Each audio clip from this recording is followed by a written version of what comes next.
So why do you want to stay and fight?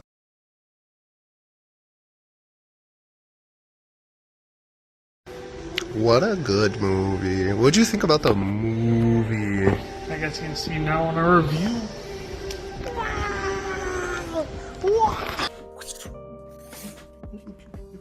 Hello everyone and welcome to our Spider-Man Across the Spider-Verse reaction.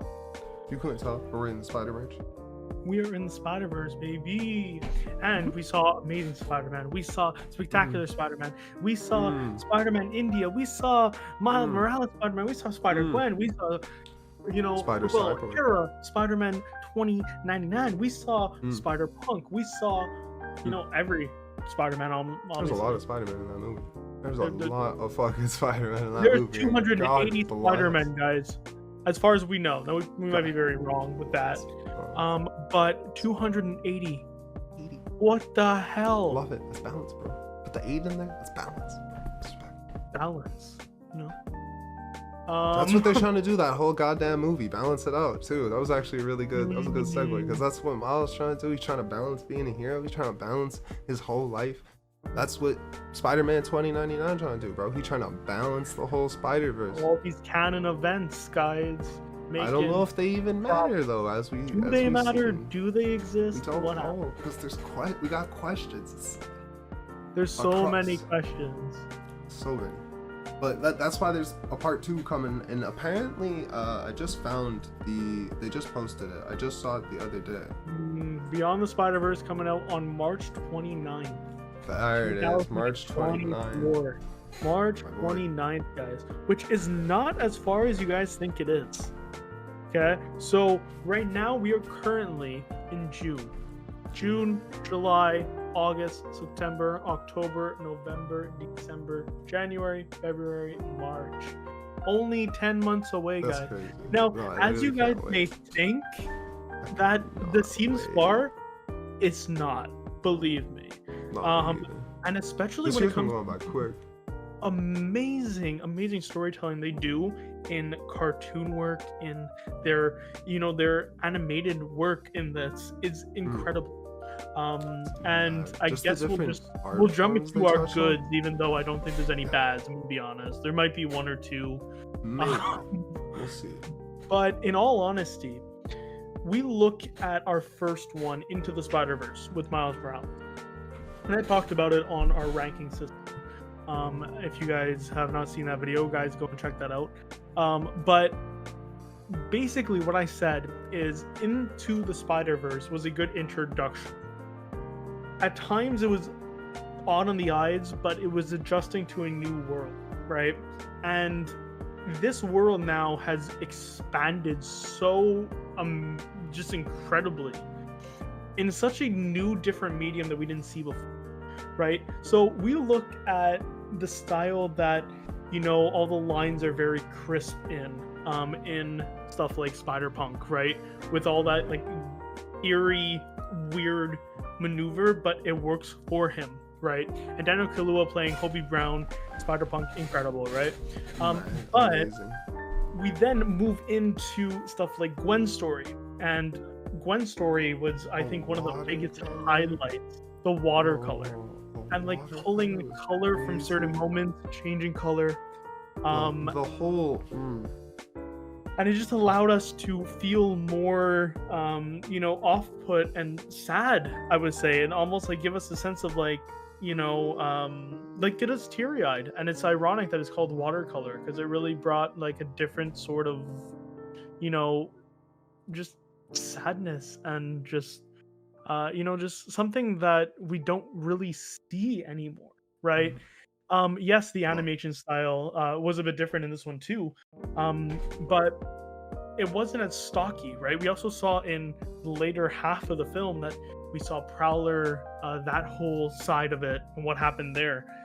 We were pointing out the fact that it turned green and turned purple more, and it seemed more off-putting. It seemed like almost like a Gotham-esque feel.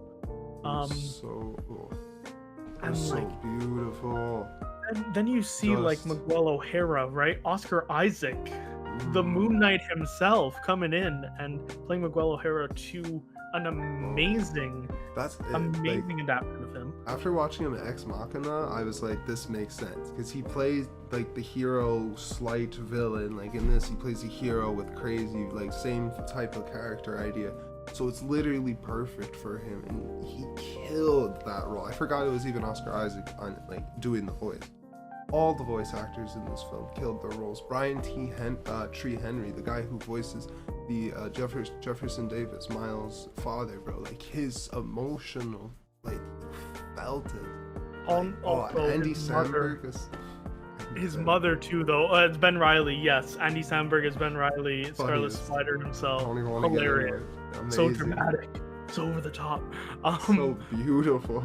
But also to hop into, his mom too. His mom, Gabriel Morales, Luna Lauren Velez, incredible, just incredible. You know, it brought a more heartfelt version of Shameik Moore's Miles Morales to us.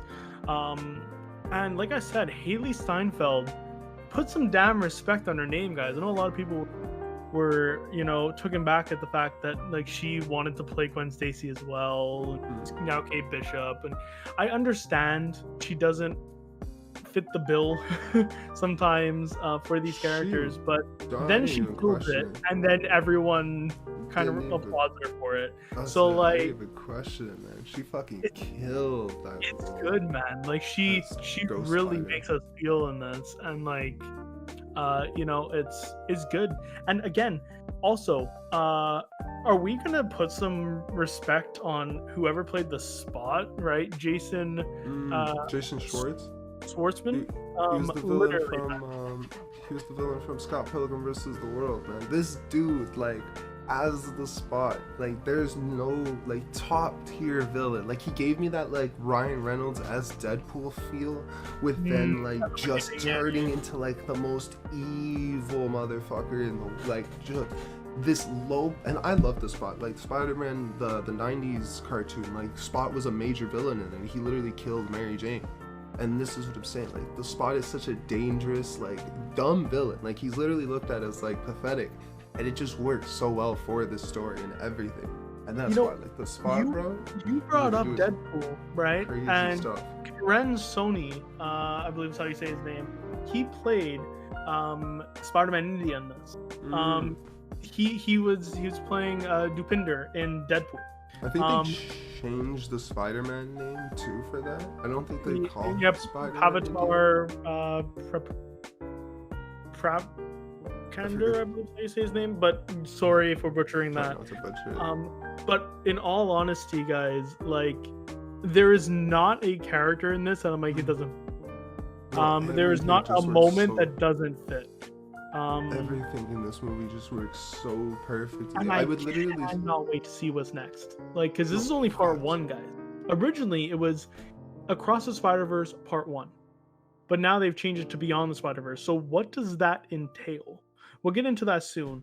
But overall, Dev, what's your main good takeaways, your goods? Bro, there's so much from this movie that, like, just from the opening sequence, I was like, this is why personally I think animated movies are just really, like, literally could be done so perfectly. Because as we're seeing this movie, the trailers were playing, and I'm looking at Matthew and I'm like the fucking shitty animated movies, and then this opening sequence just like brought me right back in. I was like, this is perfect. Personally, animated movies are like the best way to portray any type of art form, and this movie is like the best example why. There's so much creative artistic transitions and just sequences they do. The action starts and it just continues perfectly on from there. And just everything in this film just hit the mark and hit the beat and hit everything so perfectly. The little boxes in the corner to tell you what the hammer force is, or hammer space is, or what Scooby means when Spider-Punk mentioned it. Like, just a perfect film. And I'm excited for Beyond the Spider-Verse, because there's literally like Like it's just like you could feel it. Like as you're sitting there in the theater watching this movie, you're like, I don't want this to stop. And then it's like, fuck, it stopped. Like it's just like the twist, the little nods. Like if you're paying attention, it's like a fun little game. And there's a scene too that I want to mention. It's the spot when he's going through the portals, and he goes through one of the portals, and he sees a Asian lady behind a counter in real time. You see this a few times. You see the animation talk with the real people. Who Framed Roger Rabbit? Like, it's one of my favorite movies, and they just really did that. Like, I was like, bro, I'm sold. This is like, there's no reason that this movie needed to be this good, but they fucking did it, bro. It's like the Vulture villain in the beginning. Like you could just choose any random fucking villain, and you're getting like the fucking weird, old school drawn version of the Vulture. It's insane. It's honestly, I think, probably my favorite movie of this year so far, just from like the storytelling too. The show gets you in your feels. Like the whole idea of like Miles has to let his dad die to like continue the canon so universes don't get destroyed is insane. Which in the comics, if you did or did not know, it was Miles' mom who died. So now it's really like, who's it gonna be? Like they really like it could be any parent at that point. And that's the thing too. Like it's, to me, is there really a bad side to like there? I don't know if there's a villain in this. I'm gonna be honest. Like people might think, okay, well, it needs to be Miguel O'Hara. Yeah, like but he is trying to save people. He is doing it in a heroic way, right? Really they didn't tell Miles. They didn't tell Miles, but okay, they didn't tell Miles, but they're trying to protect Miles, right? And it's kind of like, okay, but now you're thinking maybe I am wrong. No, Miles is definitely the hero too. He's wanting to save people, and he's doing it with his friends. So like, there's no bad side to this. And that's the thing too, though, is they even bring it up. Like, Ghost Spider Gwen, when she goes back to her world, Captain Stacy's not a captain anymore. He quit the Force. So there is an out. That broke the canon. Like that's exactly, like, it doesn't matter after that. So like, if he gets his father to quit, what would happen, right? Bingo. So this is the thing, guys. You know, like I said, the possibilities are endless. This is a love letter to Spider-Man and just to the fans of Spider-Man, right? You see abundance of Spider-Man, yes, that is true, but it's also showing many things that could potentially be a future, and many things that have been our amazing past with Spider-Man and Stan Lee and this amazing, right? We see it in Lego, we see it like you said, you know, in India, we see it in England, we see it everywhere, right? In many different forms, many different facets. And then we have the amazing opportunity to, like we said, branch between reality and drawing. You know, Who Framed Roger Rabbit is a classic, right? But now, if you go in and you try and make that into stuff that we see on the Marvel Cinematic Universe and connect the two, because guess what, guys? The multiverse exists. The SpiderVerse exists. They can do that. They have already done that. Literally. When we saw Donald Glover, Childs Gambino, come into our reality in SpiderVerse. That branched the gap. That was crazy. Like, they just confirmed it even more then. Like, and we saw Andrew, we saw Toby, we saw we heard about Tom Holland, right? But if Donald Glover exists in this as Prowler, then that means Tom Holland exists in this reality as well. So why didn't they ask him to join the little force, bro? I feel like he's gonna be so heartbroken when he learns. Does this mean that Beyond the Spider-Verse will take us beyond what we know of this verse, right? Are we gonna get popped into the MCU? It is a possibility, guys. Who's to say? But overall, our goods are everything. film. Movies. The acting, phenomenal. Voice acting, incredible. Just the writing style and everything, it all seemed like it was justified, and it all came together in a very cohesive and great way. From Spider-Woman all the way to, Hobie, to everything in between, with Peter B, to Gwen's tragic past of her Peter Parker dying as the Lizard, to everything in between. It was beyond phenomenal with the writing, with the amazing drawing style, and cannot wait to see where they take us next on Beyond the Spider-Verse. And I'm really excited. Do you have any bads about the movie? My only bad is I would kind of like to see a bit more of Miguel's story, but I'm having a funny feeling we're gonna see that in Beyond. Yeah. I'm hoping we see that in Beyond. We got a small tidbit of it, but not enough. That's the thing. Like, I love Spider-Man 2099, and I love Ben Reilly too, and we didn't see much of Ben Reilly. Yeah, and he is very much a very well-known Spider-Man, so I would love to see that. There's also other Spider-Men that like we kind of got a glimpse of that I know are like kind of important. Yeah. But again, we can't throw in everybody, so I do understand it. I feel like in the next one we're gonna get some really crazy like spider big battle, like from the Infinity War movie or Endgame, sorry, where they had like the big boom and then everyone goes. Because I think that's gonna be insane. Like that's gonna be that shit. Like just all Spider-Men fighting spots, whatever the fuck they're fighting. Like that shit's gonna be insane. Also, they didn't resolve the spot, so we're definitely gonna see the spot. But I also want to preface the fact that yes, we will get a showdown rather, between Prowler and Miles Morales. Miles Morales.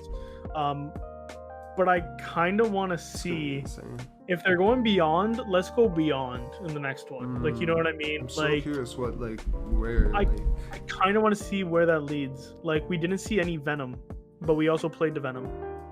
I don't know.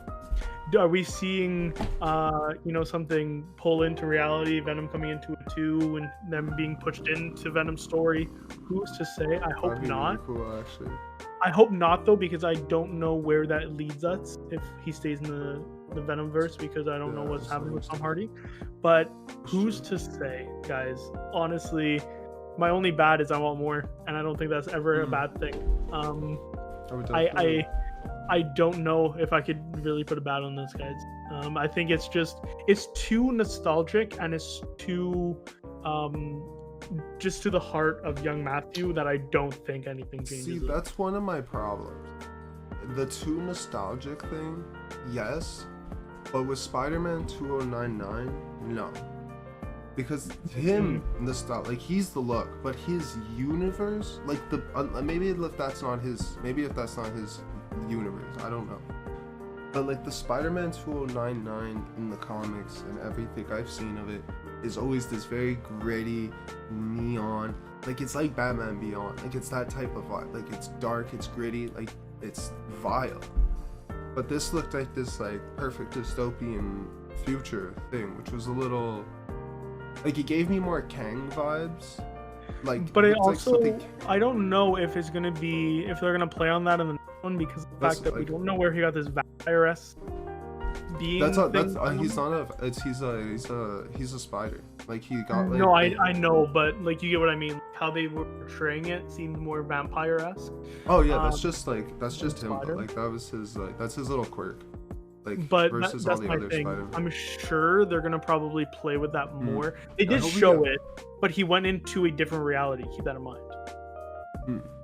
That's why the canon event happened. Exactly. That's it though. That was like my only big gripe on that, and like there's a few times like in mainly the opening I could not hear what Gwen Stacy was saying. Yeah, some of the audio was very like the audio at points and like certain like everything visual, like the audio just at certain points was flunky for me, but I don't know if that was our theater experience, like if that was just how we saw it. So I don't even want to bring it Could up. be our dingy theater, that's for That's sure. it. Like we went to we didn't go to a good theater. Like we went to so that's it. It's like that could just be the theater, but I don't think that's a movie thing, because I feel like I would like it's a really weird problem. Having the opening Also, we didn't even audio say it, but visual. the goddamn soundtrack, guys, again, killing it, right? The Amazing. soundtrack was insane. It's on Spotify. I'm gonna listen to it while I'm going to work. Yeah, Like, I'm probably while I'm at work. Like, jeez, it's a But really good soundtrack. overall, is that your only bad? Yeah, I just didn't like the portrayal of like the Spider-Man 2099 universe, if that was his universe. Because like when I saw it, I was like, that's not like I just assumed Like I right said, after I need like more it from wasn't. I need more from Will O'Hara. I That's think fine. he was a That's why main I- character, but he wasn't really a main character. If that The made way, any sense. there was also one more thing. The way they explained his story too was very sub-passy. Like I think he got cut off halfway through, which is But same thing, like Ben Riley. Okay, now he's a part of it.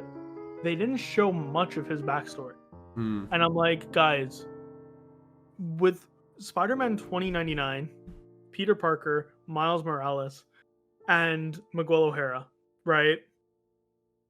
These are the main four that everyone knows and talks. And now Spider-Gwen. they didn't really right? get into Jessica Drew either. I mean, we got a bit of it, but like barely. That too, Yeah, right? exactly. So like, But I the- just hope they latch on to the group a bit more that we're getting now. The movie was also like 2 hours and 30 minutes, adding in like those things, which I wouldn't mind. I literally could have dealt with a 3-hour movie, I'm not gonna lie, but like they didn't. Yeah, no, I wouldn't have mind that, honestly. Like I would have actually rather like a little bit more backstory, but But again, we had who the knows? They might be second leading line. that into the next one. It might be part 2. Exactly. That's exactly why I'm like they're probably just gonna do it in the next Like I one. can't really dock them a point on that if we don't know what happened. The as part of it. only other problem I have with this film, and it's just because like as it was happening, I like when Spot was explaining who he was like the guy you threw a donut at, and like I was like, can we like see the guy? Because I believe that this happened. I remember like I seen it after. It did. Like, I remember it happening, but they should have played that they should more. like literally a 5-second clip of like Miles throwing a donut, hits the guy, it just like arrow, that's me. Like that would have been perfect. All we needed. Like, but no, it's like they didn't show that. And I was like, maybe I thought maybe like I blinked and missed it, but I was like, no, that really didn't happen. And I was like, I would like if that would have happened, I'd be like, okay, like that's how no one like that's literally But like also, how like not. instead of just being like, you did this to me, right? It'd be like, okay, you did this to me, and then we cut to it happening, and then him being all, sad and down. Then the collider happens, and like everything goes on, and we see that. Also, flashback to Kingpin might be a good thing when you're talking about Kingpin. Just saying. Yeah, But I feel, yeah, I get you what know. mean. That's why though, it's like again, it's a 2-hour 30 movie. I feel like there's certain things like they cut out, and that's if anything, again, as we lead into more of Spot's story and finishing up Spot's story and beyond, let's put it in there just to put another check mark on it. But again, who knows, right? They might be putting that into the second to have that, epic climax of, a big. that happened and whatnot, and we'll also get this. I'm very interested on what they're planning on doing with the next one. That was, So that's the thing. honestly though, like if you haven't seen it, guys, like go fucking see that movie. It is definitely I'm worth planning whatever on you- trying to see it again, and like There are things I'm sure we missed, Near and there might future. be things that we said that may be in it, and we just forgot because it's literally that transcendent. Like you literally watch it, and for some reason, you stay seated in your seat, and it's not because guys, hate to be that guy, there's no post-credit scene, but you sit there and you actually like, holy what the hell just happened? That was 2 like hours right and after 30 right after this movie, we left and just like encountered some like random person talking to us, which was fine, but we're just like, this is like, what is life? Like, what is like outside? Like, it was just a whole different vibe when you leave that theater. And I think that's something that, same with Guardians of the Galaxy, though, it was a whole different vibe when you left. You leave like, and you need to talk about it. Like you That's just what need. I love about these superhero movies. If they hit so hard, they hit. Ant-Man though literally put me like I was laying in bed for days after that movie. I was in bed after days. Like that movie hurt my feelings. But this is the thing. Marvel has been hitting stuff out of the park. Then it had a little bunt, you know, like in baseball where you just hit the little thing and it drops. That was Ant-Man. But then everything else was home runs. And I'm waiting for another one. Secret Invasion's coming out soon, guys. Hopefully that is another. And we have the Marvels coming out soon. Hopefully that's another home run. But as for right now, Marvel's been killing it. They have been murdering. Marvel, Sony's been killing it, guys. And I cannot wait to do it next. No stopping Marvel. But overall, guys, we have many goods. We have barely any bads. I think mainly our bads is just we want to see more. We want more explanation on certain things. Nice. And like I feel like hopefully they add that into the next one. And hopefully they add some craziness into Beyond. But overall, Dev, what would you rate this? What would be your rating for Across the Spider-Verse? Out of what? Out of 10.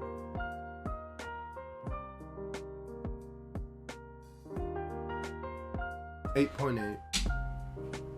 I'm not giving it a 9 because like I want to rewatch it, and I'm not giving it a 10 because I want to rewatch it, but like it's like basically up there with Guardians. And like the thing is like I try not to, it's like a little bit higher above Guardians just because this movie is like, I guess Guardians is a lot of CGI animated, so like who knows, whatever. I can't really compare it like that now. They literally like it's, I need to rewatch both movies, but it's more than likely an 8.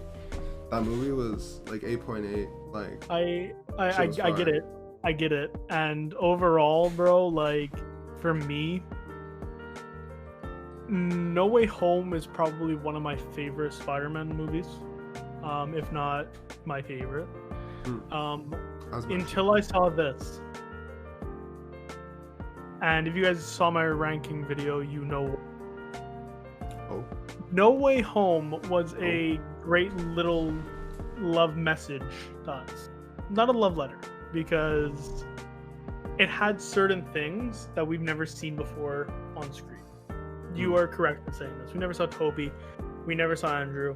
We never saw Tom together. That we saw, and was great. We saw the Sinister Six. It was a great live action, probably the best live action movie for Spider-Man I've seen. However, here, this branches the gap between both.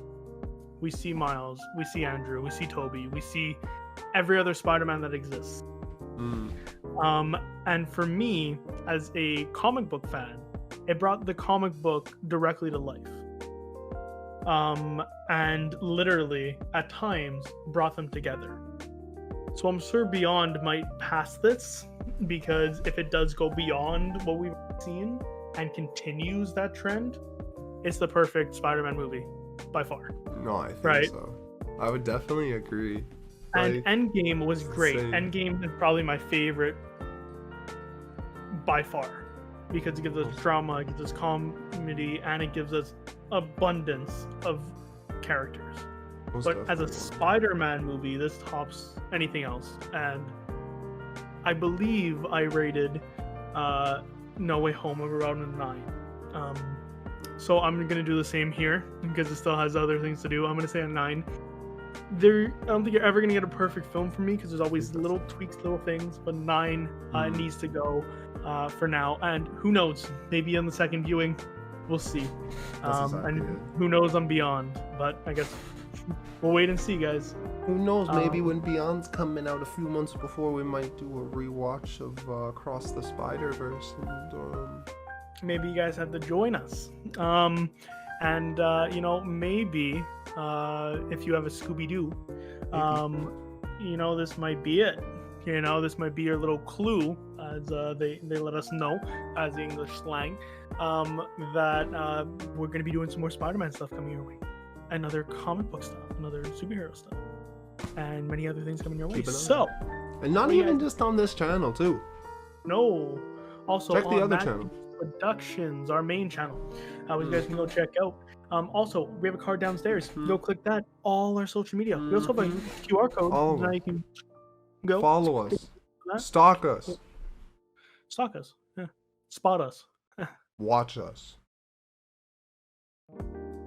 And don't forget to like this video, to comment your thoughts down below of our reaction and our review, and what you guys thought of Into the Spider-Verse, what you guys thought of Across the Spider-Verse, and what you guys think of what's coming to Beyond the Spider-Verse, as we get ready to end this trilogy in March of next year. Maybe So, even not. Maybe there'll be further, more. yeah, who knows? And Spider-Man 4, I'm sure, is going to be coming out with Tom Holland. Tom Holland said something about that. He said that he's looking forward to it if it does happen, and if it will not. But as for right now, he's taking a break from acting, as we talked about. But who's to say? Who's to say? But you know what there is to say? Do you know, Dev? There is something they need to do, right? 3 words? Well, it's not with great power comes great responsibility. That. It's... Yeah, it's 3 words. Our? Vision? Indeed.